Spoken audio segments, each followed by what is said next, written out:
João, capítulo 13. Eu quero ler com você apenas 2 versículos. Os versículos de número 34 e 35. Evangelho de João, capítulo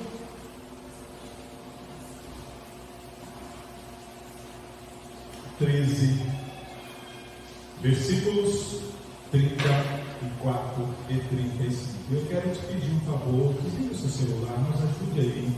Esse tempo é do Senhor e com o Senhor. Portanto, Deus não pode ter concorrência nesse momento. Não distraia, não seja tentado em ver uma mensagem. Esse é o tempo nosso com o Senhor. Não esqueça disso. Diz assim a palavra de Deus, João 13, verso 34 e 35. Novo mandamento vos dou, que vos ameis uns aos outros, assim como eu vos amei, que também vos ameis uns aos outros. Nisto conhecerão todos que sois meus discípulos, se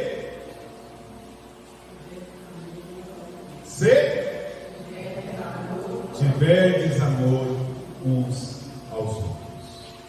Que Deus nos abençoe a olharmos para a palavra dele nesse momento. Meus amados irmãos, identidade. Presbítero Edson, se ele sair ali fora, tiver 10 carros, você vai saber o seu carro, por quê?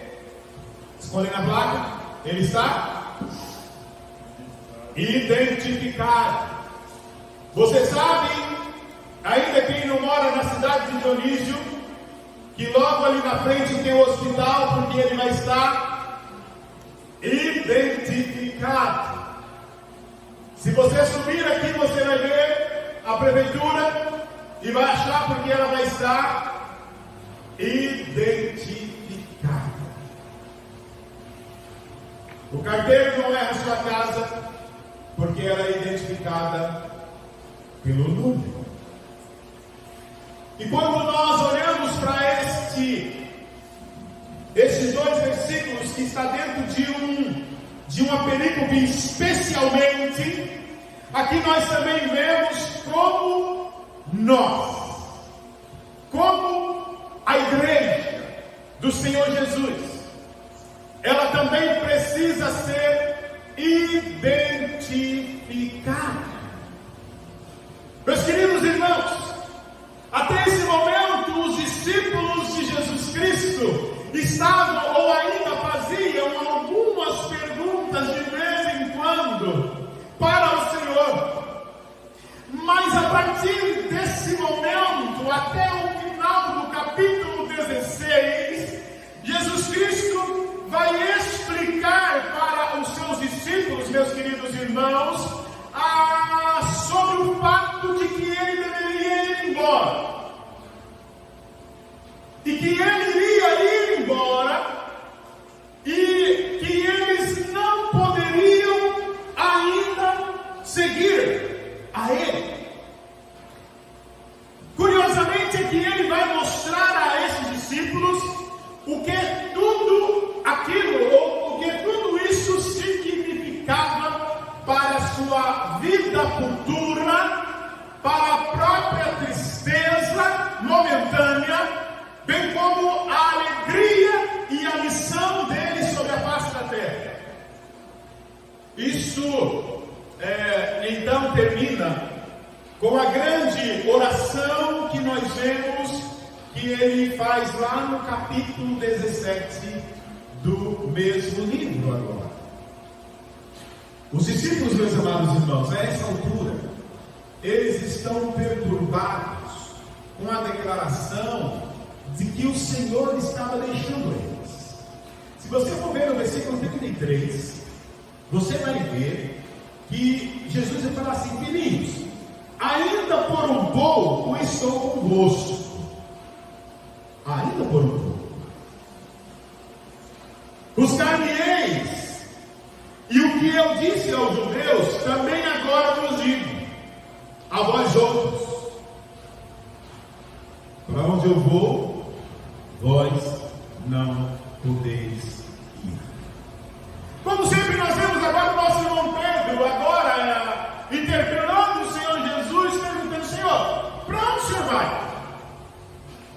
Até agora o Senhor tem nos permitido te acompanhar, mas agora o Senhor está dizendo que vai para um lugar e que nós não poderemos estar ou ir junto do Senhor. Que lugar é esse? Por que vamos estar privados? Os discípulos, na verdade, meus queridos irmãos, não foram capazes de harmonizar as repetidas declarações de Jesus de que iria morrer. A ficha deles não tinha caído nesse quesito ainda. Por exemplo, desde esse tempo começou a Jesus Cristo a mostrar aos seus discípulos que era necessário seguir para Jerusalém, que era necessário sofrer muitas coisas, que era necessário padecer sob o poder dos anciãos, de Pilatos, dos escribas. Era necessário morrer, assim como ressuscitar ao terceiro dia. Mateus capítulo 16, você vai ver isso. Os discípulos não tinham entendido esse negócio ainda. Você também vai observar que, reunido com ele lá na Galileia, Jesus Cristo falou: olha, o Filho do Homem está para ser entregue e eles vão matar ele, mas ao terceiro dia ele vai ressuscitar. Você vai ver isso no capítulo 17 do Evangelho de Mateus. No capítulo 9 do Evangelho de Marcos, Jesus Cristo fala assim: olha, ele ensinava os seus discípulos e dizia: olha, o Filho do Homem será entregue nas mãos dos homens e eles o matarão, mas ao terceiro dia, depois da sua morte, ele vai ressuscitar. Aí diz lá: contudo, eles não compreendiam isto e temiam interrogá-lo, mas agora estão fazendo isso. Lá no capítulo 9 do Evangelho de Marcos. Meus irmãos, você vai ver os relatos do Evangelho de Lucas, mas ao final, por meio da sua morte, Cristo, ele não só exemplificou o amor perfeito de Deus, bem como ele tornou possível para aqueles que, como nós, ainda pecadores, precisamos ser aproximados de Deus. Se você for ver agora no verso 1 de 1 Pedro, capítulo 22 e 23, nós vamos concluir que somente aqueles que foram regenerados e dado o Espírito Santo poderia amar assim como Ele nos amou. Ele ia falar da regeneração. Se você for ver o que vai ver, o nosso irmão João registra lá na sua primeira epístola, capítulo 2, e agora eu me permito ler com os irmãos. A partir do versículo 7 ele fala: olha, todavia vos escrevo um novo mandamento, aquilo que é verdadeiro nele em vós, porque as trevas se vão dissipando e a verdadeira luz já brilha. Aquele que diz estar na luz e odeia a seu irmão, até agora está nas trevas. Se você for ver o que está no capítulo 4, a partir do verso 7, eu passo a ler para você agora, até o verso 11, ele vai dizer assim: amados, amemo-nos uns aos outros, porque o amor procede de Deus, e todo aquele que ama é nascido de Deus e conhece a Deus. Aquele que não ama não conhece a Deus, pois Deus é amor.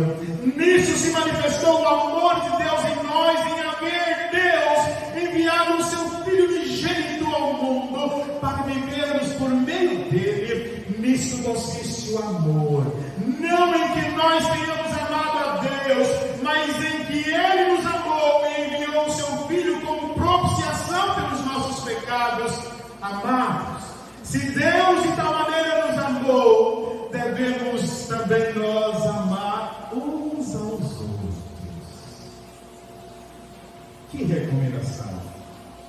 Enfim, meus irmãos, Jesus, ele comunica aos seus discípulos a mais dolorosa notícia que eles poderiam receber.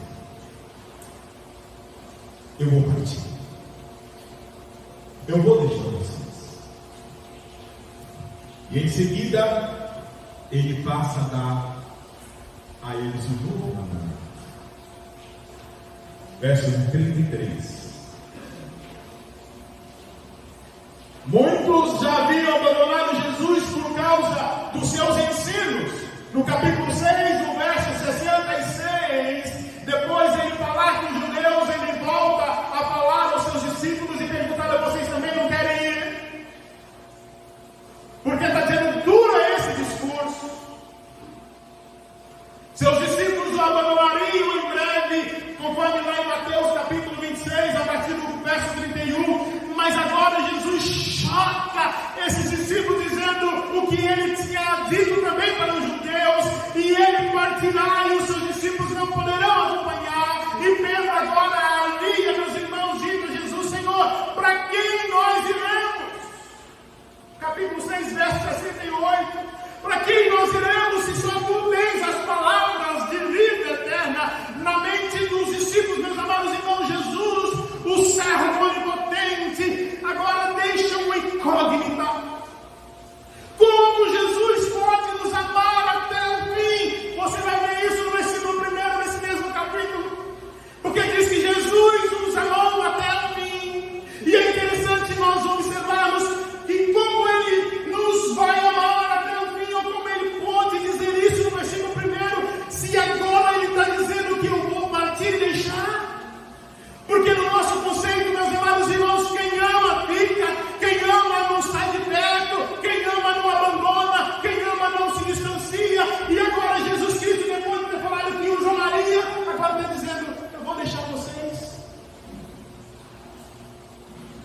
Nessa hora em que Jesus vê diante de si a aflição dos seus discípulos, ele os consola. E o apóstolo João, ele é mestre nesse tratamento, né? Jesus diz: filhinhos, filhinhos. Depois disso, Jesus dá um novo mandamento, nos versos 34 e 35 que você leu comigo, onde ele fala que amar ao próximo como a si mesmo não era um mandamento novo.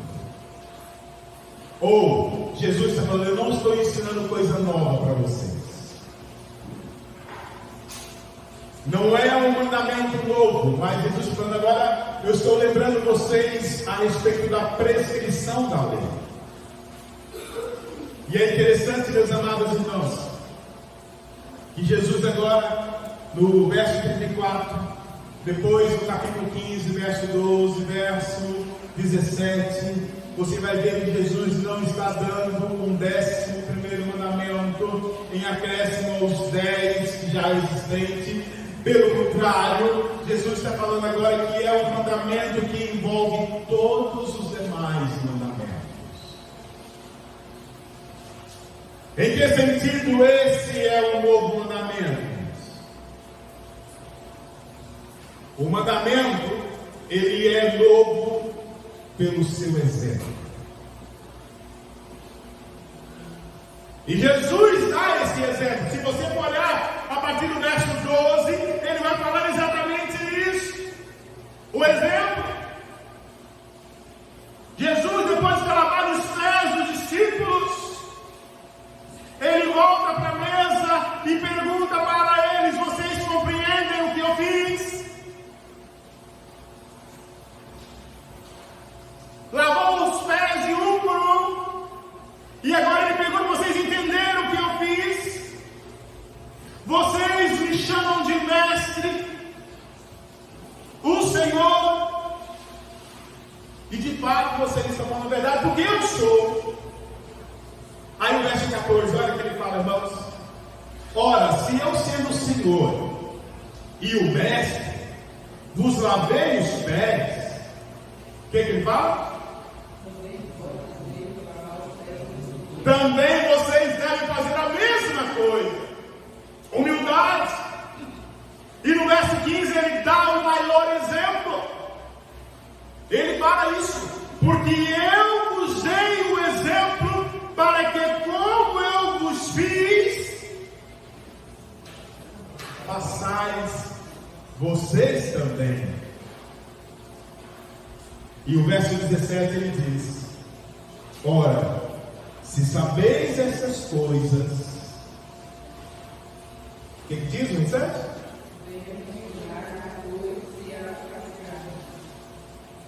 Aqui eu entendo o sério do Evangelho.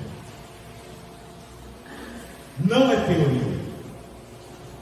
O verdadeiro Evangelho, ele desemboca obrigatoriamente na prática do ensinamento da palavra de Deus. E Jesus agora, ele passa a ser o exemplo. Jesus amou os discípulos, andou com os discípulos, Jesus ensinou os discípulos, Jesus amou e os exortou, e agora ele os serve. Ele pratica o seu ensinamento. Jesus os amou, irmãos, ao ponto de dar a sua vida por eles. Jesus amou os discípulos não como a si mesmo, porém mais do que a si mesmo. Ele amou os discípulos e morreu por eles.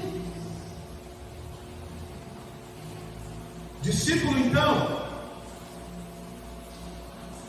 não é quem tem o seu nome enrolado apenas. Não é quem frequenta uma igreja apenas. Discípulo, meus amados irmãos, à luz da palavra de Deus, é aquele que é capaz de transformar as suas palavras em ações. É aquele que está disposto e agora trabalhado pelo Espírito Santo de Deus, vive de acordo com a palavra de Deus. Pensa como ele, Jesus, pensou, fala como Jesus falou, se comporta como Jesus comportou. E agora eu estou apaixonado com o que nós vemos lá em Filipenses capítulo 4, né? O exemplo do verso 8. O que pensar? Como pensar? Irmãos,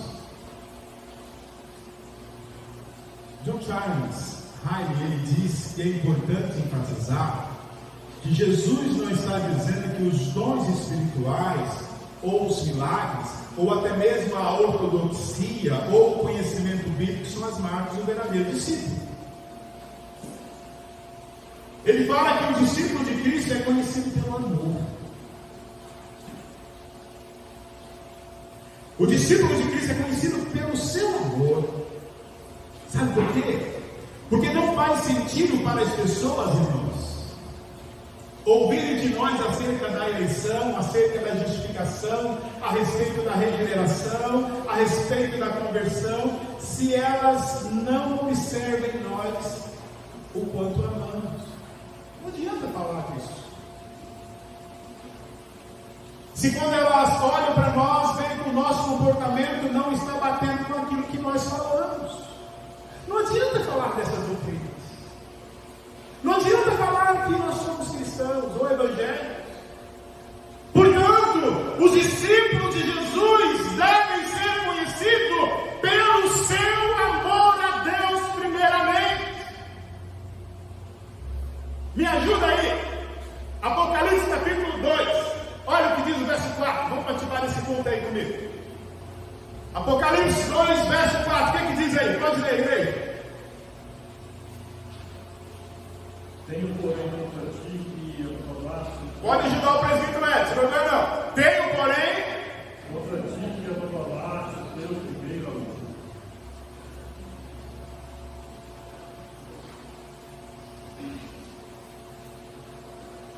Vocês abandonaram o primeiro amor. E no capítulo que nós vemos de 1 João, diz que Deus é o quê? Deus é amor. Então nós, como discípulos do Senhor Jesus, nós somos conhecidos pelo modo ou quanto nós amamos a Deus. E agora, essa igreja aí, presbítero Edson, a igreja de Edson, uma igreja ortodoxa. Ou a ortodoxia da igreja de Éfeso era deficiente em um ponto. A igreja de Éfeso estava desconectada da prática, da piedade e do exercício do amor. George Lacey, ele comentando sobre o esfriamento do amor da igreja de Éfeso, ele diz o seguinte: este era um fracasso que atacava a sua vida pelas bases. O Senhor tinha ensinado que o amor mútuo deveria ser a marca, deveria ser a identificação da comunhão dos cristãos, no verso 25 do nosso texto básico. Os convertidos dessa igreja aqui, irmãos de Éfeso, tinham experimentado esse amor nos primeiros anos, mas no decorrer da caminhada, na luta contra os falsos mestres, no ódio deles por ensinos heréticos, estavam ávidos e combatiam isso dentro da igreja. Contudo, meus amados irmãos, isso trouxe endurecimento aos sentimentos e às atitudes rudes, a tal ponto que levaram o esquecimento da virtude cristã suprema que é o amor.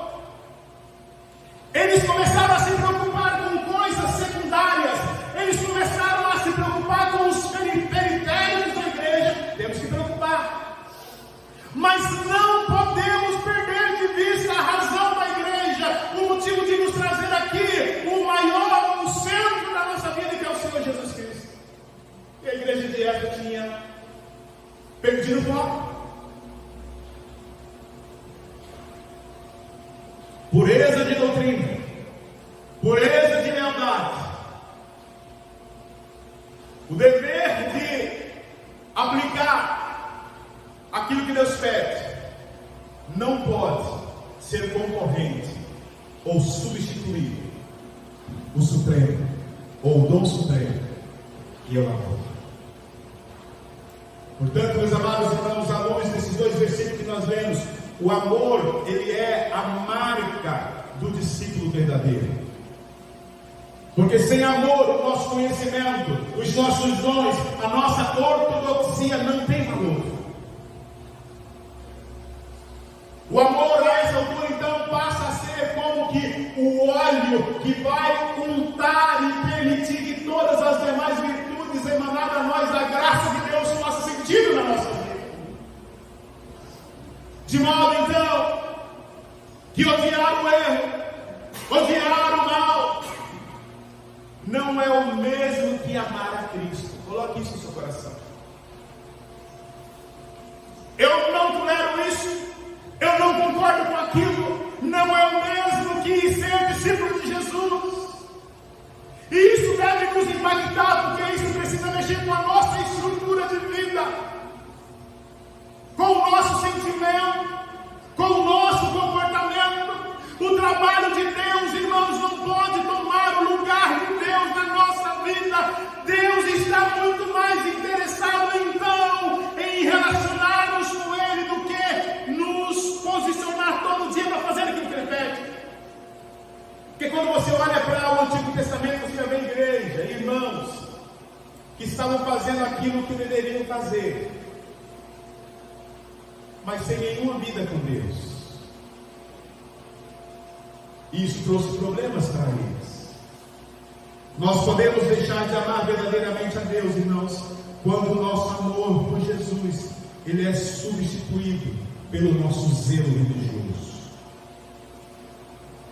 O autor aos Provérbios já nos advertia quanto a isso, dizendo que não é bom refletir sem pensar, não é bom ter zelo sem conhecimento. Não nos afeiçoamos mais a Jesus, muitas das vezes. Às vezes tem nos crentes que não se sente mais saudade de estar com Ele. E tomamos cuidado para não nos tornarmos fariseus da vida. Sabe por quê?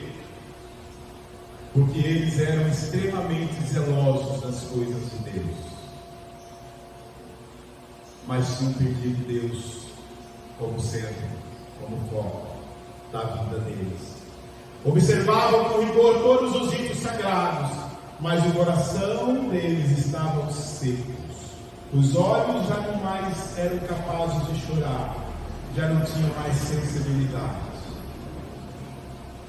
Deixamos de amar a Deus verdadeiramente, irmãos, quando a estrutura é maior do que o amor a Jesus. O diálogo de Jesus com Pedro ilustra o que nós estamos falando aqui a respeito da extensão do amor de Cristo. Por um lado, a conversa demonstrou a importância eterna do amor de Cristo, porque Ele garantiu a vida eterna aos seus discípulos. Por outro lado também, irmãos, Ele evidenciou a força do seu amor, uma vez que Ele iria revelar a maior amor diante da covardia que estava lhe aguardando. Amor vai além de promessas. Amor é a prática da vontade de Deus. Outra coisa importante aqui que nós vemos é que os discípulos de Jesus, eles precisam serem conhecidos pelo modo e o quanto amam a Deus, bem como eles têm que ser conhecidos também, meus queridos irmãos, pelo seu amor nos seus relacionamentos interpessoais, o quanto eles amam uns aos outros. Olha o que nosso irmão João, lá no capítulo 13 de Apocalipse, fala para nós. Me ajuda novamente aí, porque ele fala no versículo 34. Olha que interessante. Apocalipse 13, 34.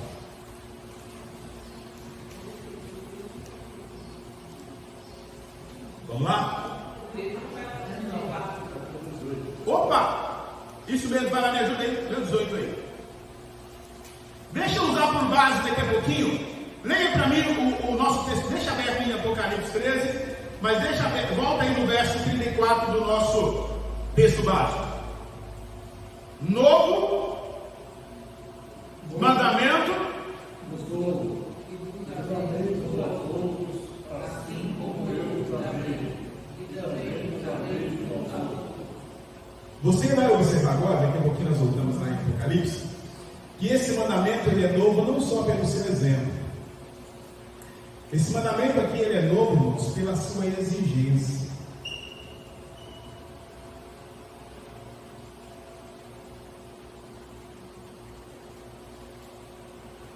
Também vos ameis uns aos outros. É a exigência que nós vemos agora. Sabe por quê, irmãos?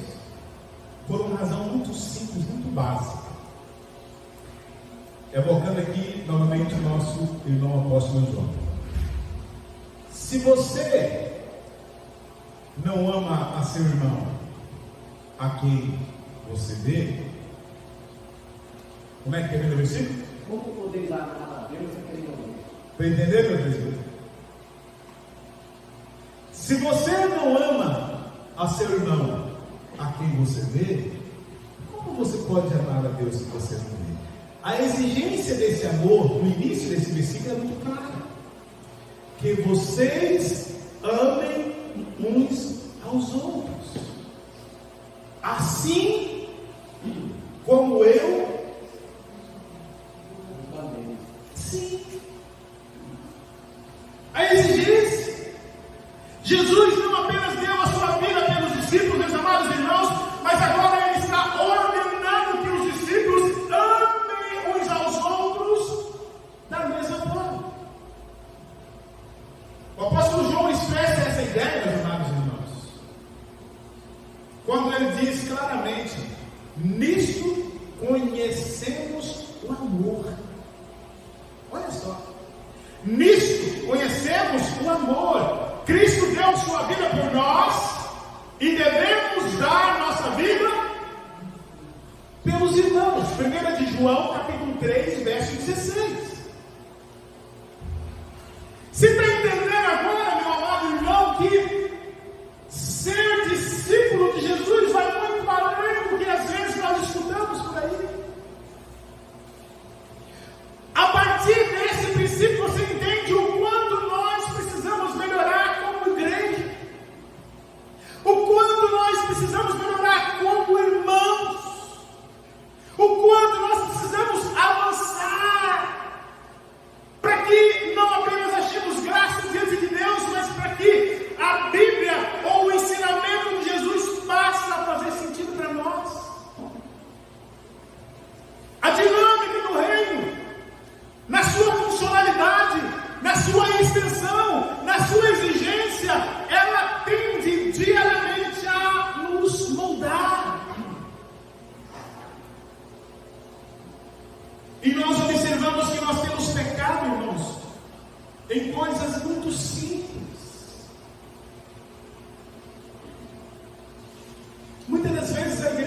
E aqui está um exemplo.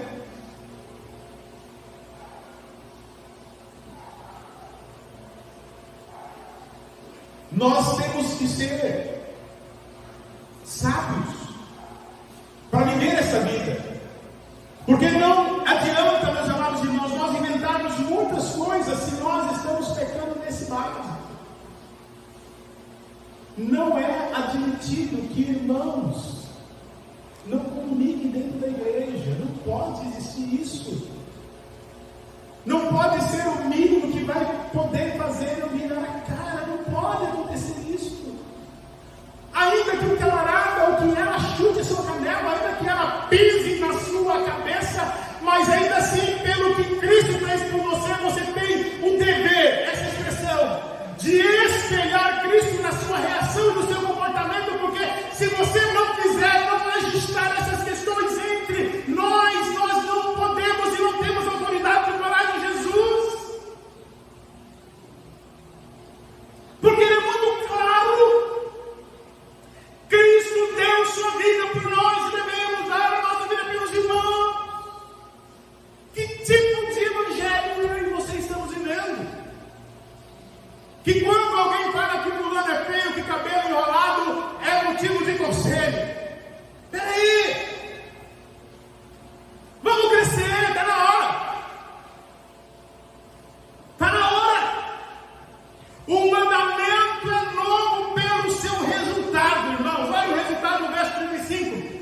Nisto, quando olharem para vocês e verem que vocês estão se comportando bem, quando olharem para vocês e verem que vocês estão vencendo as barreiras, quando olharem para vocês e verem que vocês não estão sendo abatidos pelos problemas, quando olharem para vocês e verem que vocês estão super avançando, mesmo que as coisas não estão bem, quando tudo está mal e vocês estão glorificando a Cristo, diz agora, nisto vão olhar e vão ver que vocês são discípulos de Jesus. Porque não apenas amam uns aos outros, mas estão vivendo o Evangelho em todas as suas nuances.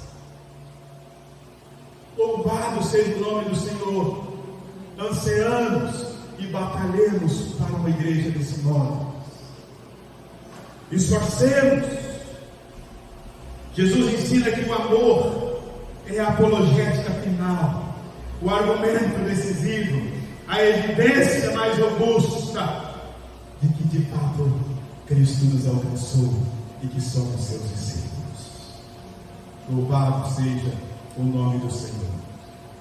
A declaração do Senhor, por isso saberão que sois meus discípulos, revela-nos o efeito de crentes ter amor uns para com os outros.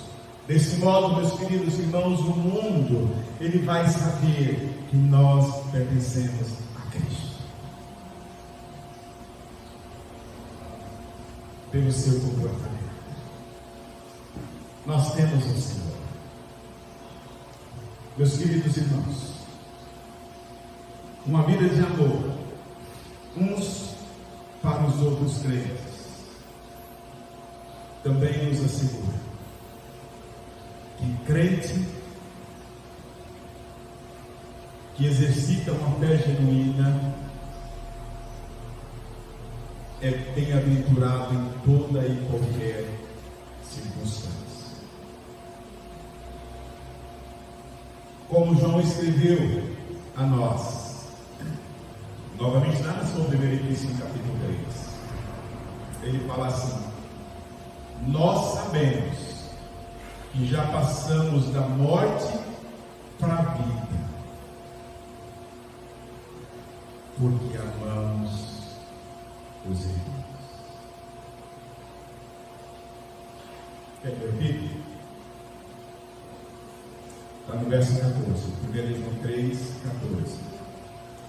Nós sabemos que já passamos da morte para a vida, porque amamos os irmãos. Se você não está tendo capacidade de amar o seu irmão, é hora de você examinar se você está vivo espiritualmente ou morto espiritualmente. Porque aqui é muito caro. E por fim, os discípulos de Jesus precisavam ser conhecidos pelo seu amor a Deus, pelo amor de uns para com os outros e também pelo amor aos perdidos.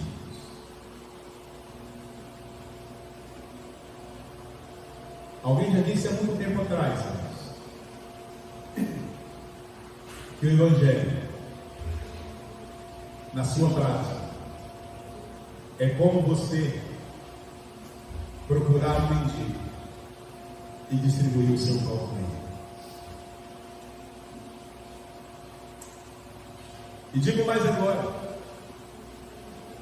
o Evangelho, quando a graça de Deus, uma vez alcançada no nosso coração, nos Evangelhos nós temos um exemplo de que quando alguém encontra um tesouro